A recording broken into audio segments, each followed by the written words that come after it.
Welcome to Kingdom Mothers Rise Up, where I encourage and equip you to heal your heart and renew your mind so you can live the fully abundant life Jesus promised you. Let's go. It's time to move. Welcome to today's episode of the Kingdom Mothers Rise Up podcast.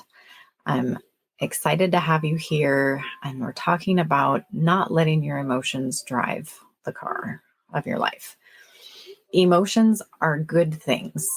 You might not have been raised that emotions were good. You might have been raised that they needed to be put away, not felt, ignored.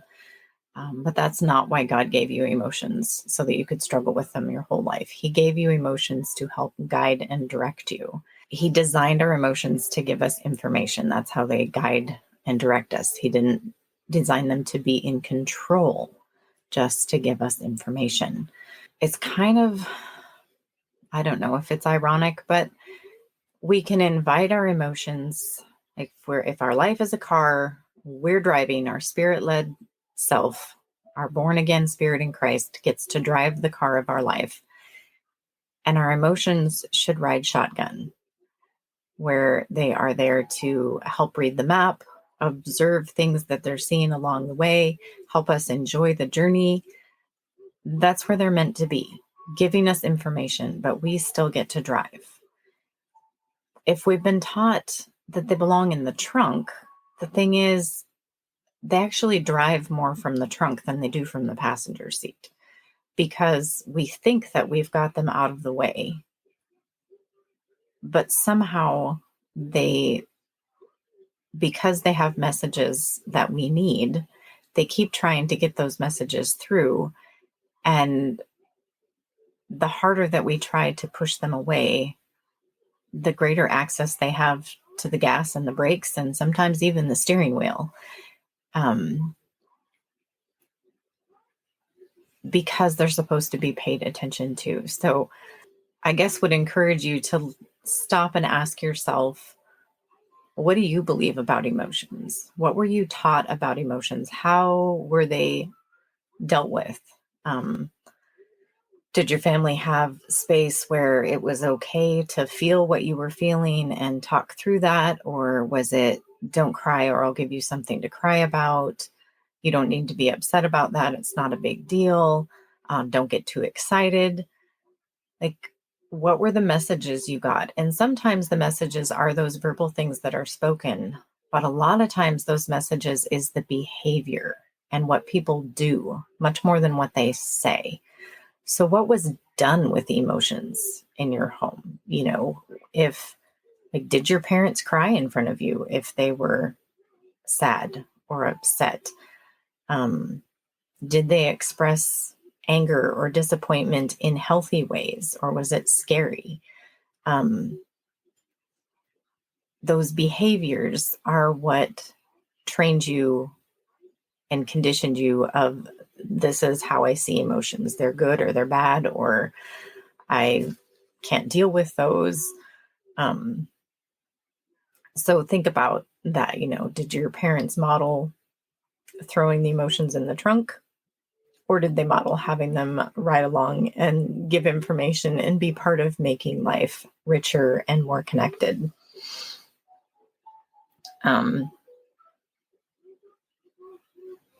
And I was thinking about, been doing these doodles. And so I did one of me driving this little car with my emotions in the passenger seat, and,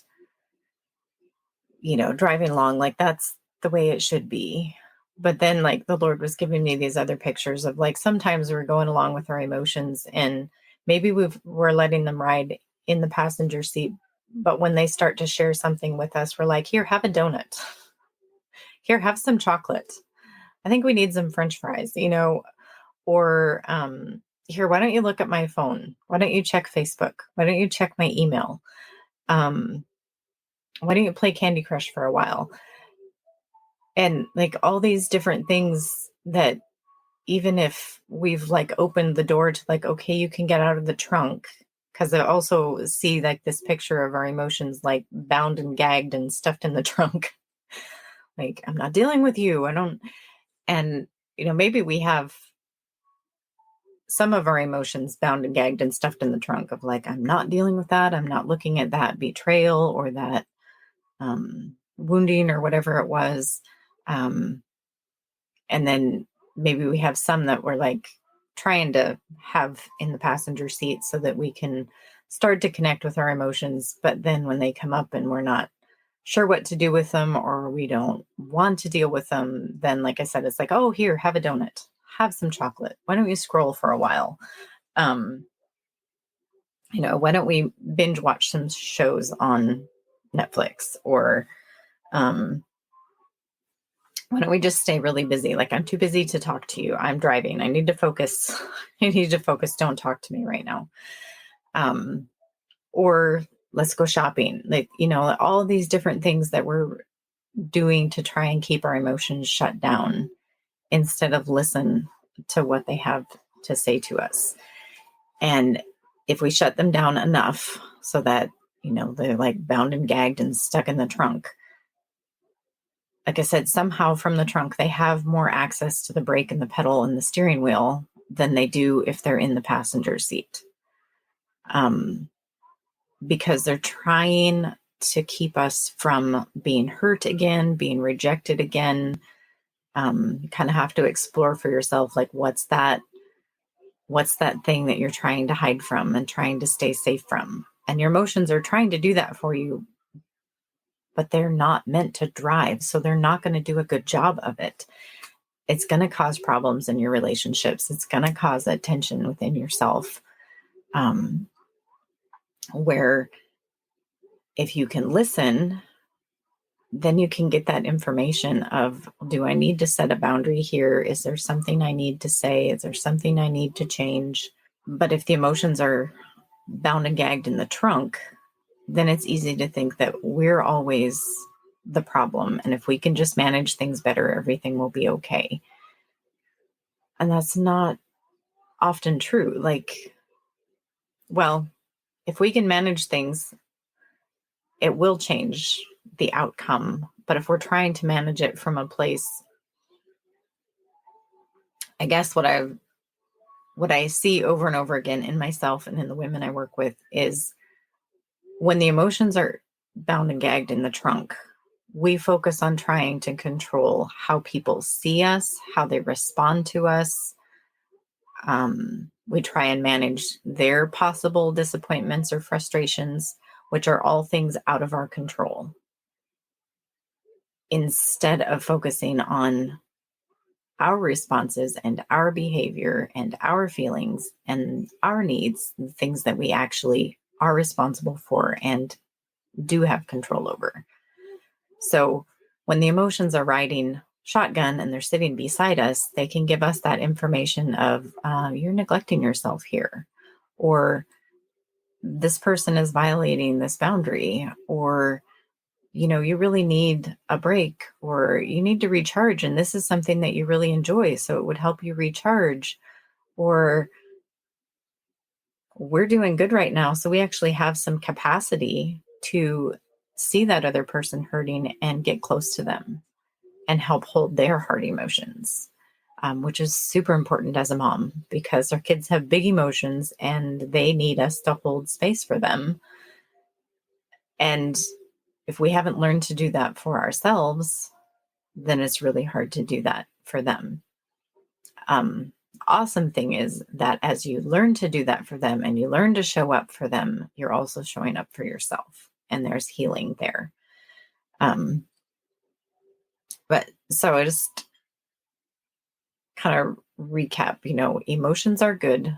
God gave them to you to help get you down the road and get you to where you need to be. They give you good information.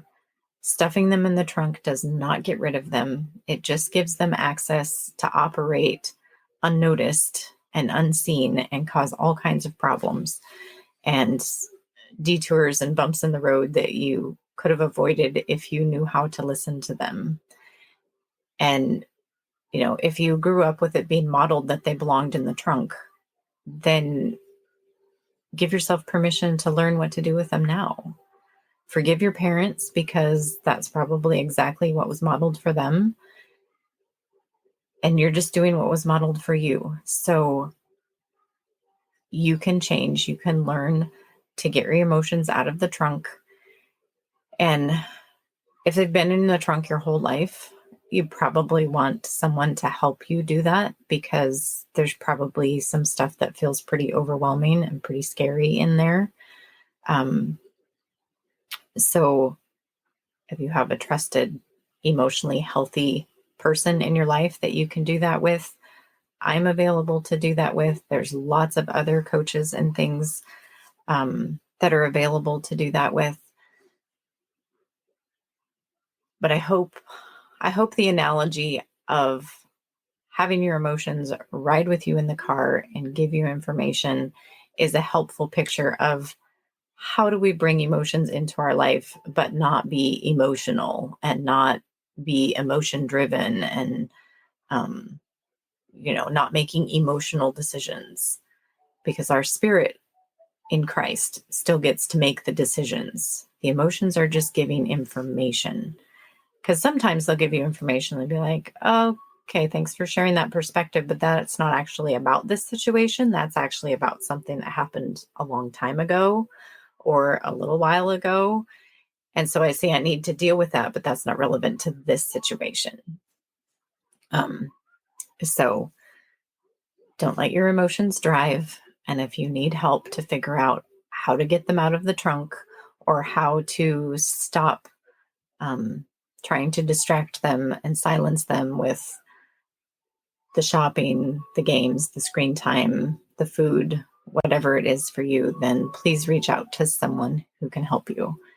And remember that your healing heals generations. Thank you for listening to today's episode of the Kingdom Mothers Rise Up podcast. I'm blessed to have you here. If you'd like to continue the conversation, you can join us in the Kingdom Mothers Rise Up Facebook community. When you're ready for more support, I have the Heart Doodling with Jesus monthly membership, periodic group coaching, and one-on-one personalized coaching as well. Thank you so much for being here, and we'll see you next time.